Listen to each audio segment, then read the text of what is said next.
नाशिकमध्ये छावा संघटनेचे अजित पवारांच्या राष्ट्रवादी काँग्रेस पक्षाच्या विरोधात आंदोलन. नाशिकच्या राष्ट्रवादी भवन येथे राष्ट्रवादी काँग्रेस पक्षाच्या विरोधात आंदोलन. काल राष्ट्रवादीच्या पदाधिकाऱ्यांकडून छावा संघटनेच्या कार्यकर्ते पदाधिकाऱ्यांना मारहाण झाल्याने छावा संघटना राज्यभरात आक्रमक.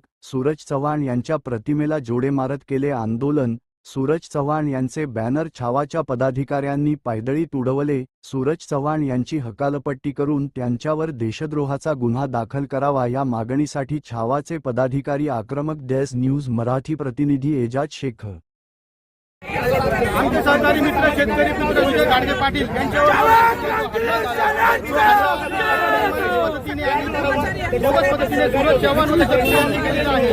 हे गुन्ह केवळ हे राष्ट्रवादी काँग्रेसचे युवक जो प्रदेशाध्यक्ष आहे त्याला पक्षातून हकालपट्टी करावी आणि त्याच्यावर गुन्हा दाखल झाला पाहिजे की त्यांच्यावर शेतकरी पुत्रावर त्यांनी हल्ला केला आहे त्याबद्दल आम्ही त्याला महाराष्ट्रातून देणार नाही आणि तो दिसला त्याचे कपडे फाडल्याशिवाय छावा संघटना सकल मराठा समाज महाराष्ट्रावर त्याला निषेध करेल.